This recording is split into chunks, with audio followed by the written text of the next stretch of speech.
So, uh, there's a very real possibility that J.K. Rowling is going to read something that she wrote. She has already. I assume that J.K. Rowling owns all of the Love, Sugar, Magic books and has read them multiple times. So this will be something additional reading. But just in case that's not true, does that make you extra? How do you feel about that prospect?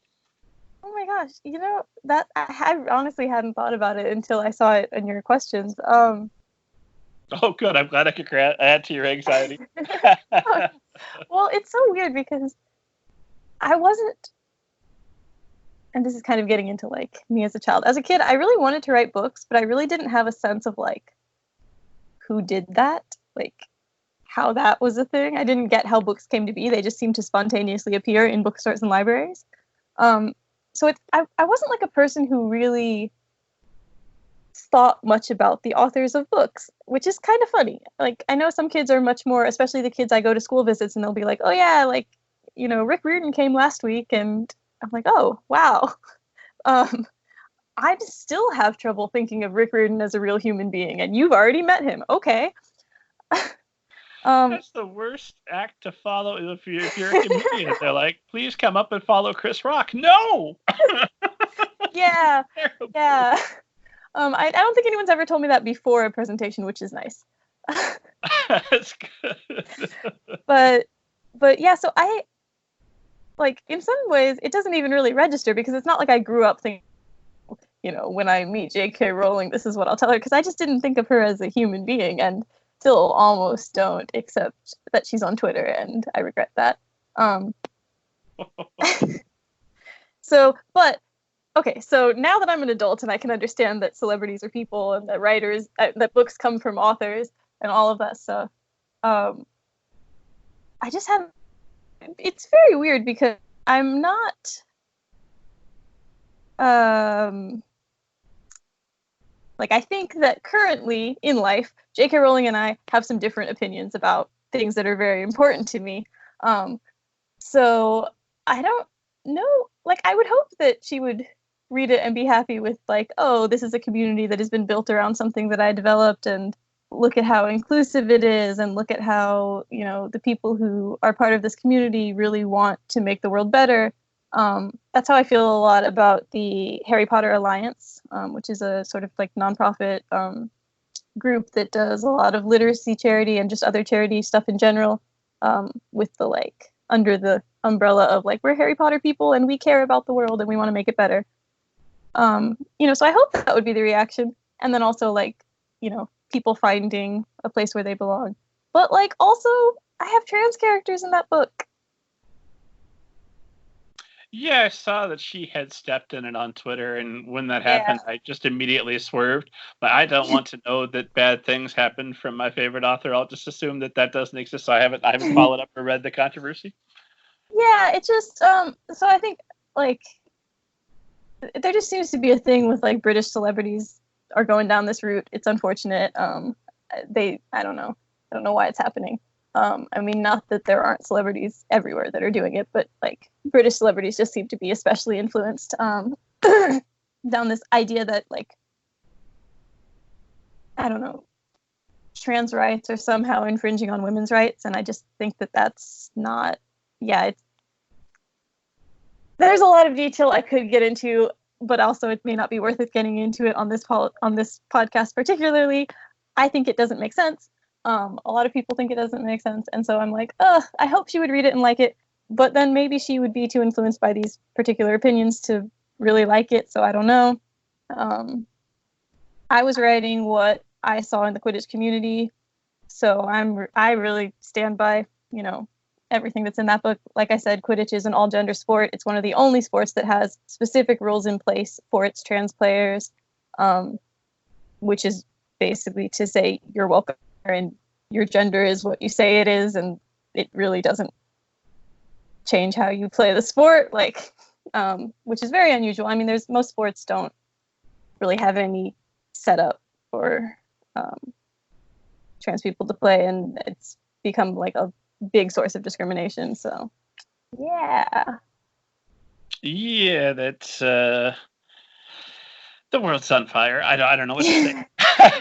Yeah, no. It's just so anyway. So I'm proud of the Quidditch community for that reason, and then it's weird to be thinking about J.K. Rowling reading it. But like I said, I hope that if she did read it, she would be pleased with what she saw and what the community has kind of grown into. Fair enough. So, I did want to ask more about the traumatic incident of your pelvis being shattered. Although, for the record, Middle Grade Ninja loves J.K. Rowling. That's why we have Harry Potter figures up here. Those of you watching us on the YouTubes or wherever. We also 100% support rights for trans people, and if J.K. Rowling was disparaging those, that makes me very sad. And I suppose I'll knuckle down and actually read the article. I mean, I love J.K. Rowling. I love the Harry Potter world, so it is to use your nuance and yeah. It's one of those things, especially when a person gets to be so high above the rest of us, any kind of a celebrity. Like my go-to is Mel Gibson, clearly a terrible human being. Does that mean I don't I have to go back and retroactively not like Braveheart? I really liked that movie. That was a pretty good flick. Yeah, I mean, there's the whole, your fave is problematic, and like most people are. So, again, it's up to everyone to kind of decide what they're comfortable reading. Personally, I'm still comfortable reading because it's been such a big part of my life. There's also a lot of great new books that are also fantasy and also, coming from people that, maybe I have my views line up with theirs more. So maybe the books will speak to me more. I've been on several panels with just amazing writers talking about this particular topic. I was just recently with Henry Lian, the author of Peace Sprout Chen, or the Peace Sprout Chen series. It's like 3 books now. And C.B. Lee, who wrote the Not Your Hero, Not Your Sidekick. I don't know which one came first. Series. And and I've talked with a bunch of other authors. I'm just forgetting someone on that panel. Anyway, and I've talked with a bunch of authors who are writing fantasy now, who are kind of saying like, yes, we exist in a world where Harry Potter has a huge influence on fantasy. I mean, I write middle grade fantasy. People are making those comparisons to Harry Potter, and people are asking me how I feel about Harry Potter, and it's like, I love Harry Potter. I mean, you can see when Leo gets to a chance in my series, sorry, in case you didn't know, the main character of my Love, Sugar, Magic series is named Leo, and she is a magical baker. And when she discovers that she has these magical baking powers, like, one of the things that I really loved about writing that was that you got to kind of explore that joy and that feeling of something really magical happening in your life. That is what a lot of us loved about Harry Potter, and it was a big influence on many of the middle grade and YA fantasy writers. So, yeah, definitely, we definitely see the lineage, and then also sometimes break from it. I 100% agree that there are new fantasy books coming out every day, one by many wonderful authors. Hopefully, many of them will find their way here, and we'll have a good chat. So absolutely read as widely as you can. But I do try to separate the art from the artist, even when I know the artist is a defendant. Like, I did a workshop this weekend, and I recommended that one of my students read a story called Hills Like White Elephants by Ernest Hemingway, because it's the definitive example of the type of dialogue I wanted her to be able to read. Mm-hmm. And I had to preface it with, yes, we know Hemingway was a monster. If you don't, Google him. You'll find out. However, plenty of monsters in that area that didn't also write Hills Like White Elephants. So the story itself, I think, is a good, or Orson Scott Card, somebody else I like to pick on. That doesn't matter how many terrible blog posts he writes. I'm never gonna feel bad about having loved Ender's Game. Yeah, well, unfortunately, Xenocide, the whole book is like a manifesto on love and tolerance, which is awesome, and it's a great book. And then he does that, and it's just like, whoa, aren't you the author who wrote you cannot know someone and love them? Or, like, I'm paraphrasing, but, like, basically that was the, like, if you know someone, you can't help but love them, and then here you are hating people. So it's kind of weird sometimes when you see like authors who clearly are trying to put these great values. I just got an echo. Clearly trying to put these great values and trying to work through these like, these things that are trying to send these messages that are so positive. And same thing with Harry Potter, right? Harry Potter has a lot of positive messages, and studies actually showed that reading Harry Potter makes you a more empathetic person because, I mean, all fiction does, but Harry Potter specifically was able to make kids more empathetic on topics like immigration and bullying and racism because of like allegorical racism, immigration, and bullying and things that were happening in Harry Potter. So Orson Scott Card is another one where I'm like, how did you write this book and then become this person? What are you doing? But maybe he found it. Just never shared the identity of the true author. If that's true, whoever you are, anonymous author of Ender's Game, we love you. That's the new. I heard some people saying like, "Oh, J.K. Rowling no longer wrote Harry Potter." It's like, no, because we're like authors are human, so we have these great ideas, and then sometimes we mess them up. The other thing that worries me a little bit as an author who has definitely been wrong more than once in my life, not about anything as substantial as some of these things we've been discussing, but definitely I've been known to say the wrong thing, and it would be ignoring every bit of my history to think I'm going to somehow get out of this without saying at least one or two more wrong things before I'm done, or at least trying out a wrong idea before I get corrected. And the thing that worries me just a little bit is that progress moves so fast, and that by definition, I like to compare it to a joke, where a joke like Lenny Bruce is a comedian that would have absolutely knocked us all dead if we were hearing his type of comedy for the first time in the 50s, 60s. You try and listen to Lenny Bruce now, that's not that edgy, man. Or I try and tell people how I felt about Bill Hicks, and then they'll go back and listen to it. Like, man, he was really upset about Diet Coke. Well, you weren't there at the time. It was a thing. And,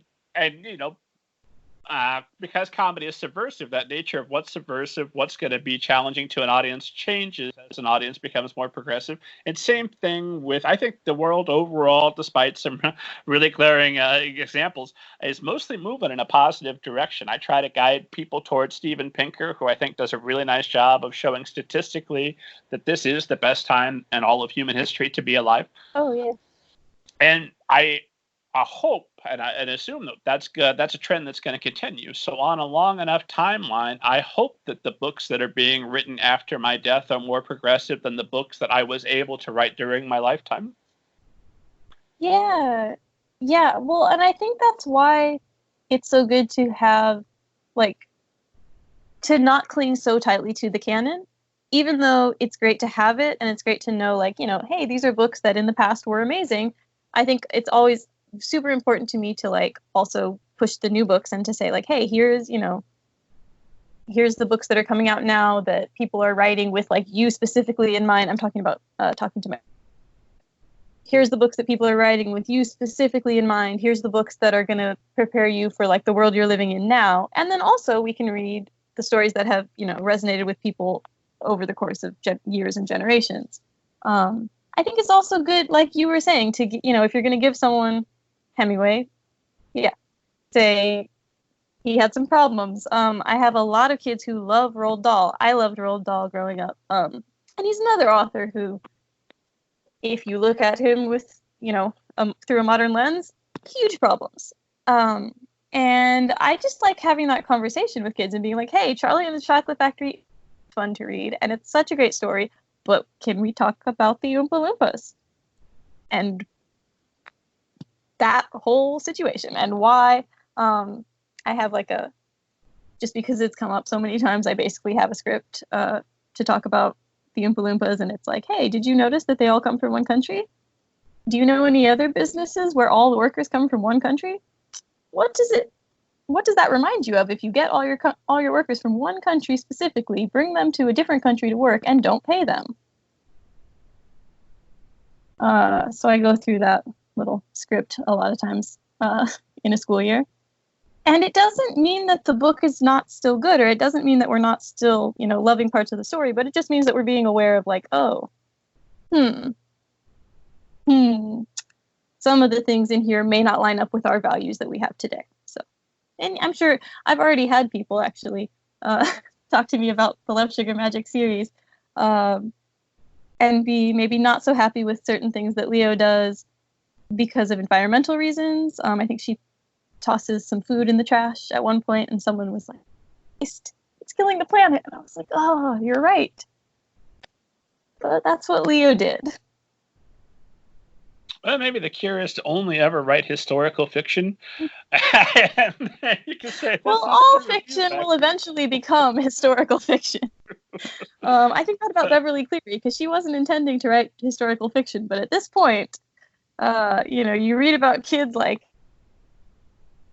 paper route in their little town, and I'm like, this is basically historical fiction now. Like, nobody has computers, nobody knows.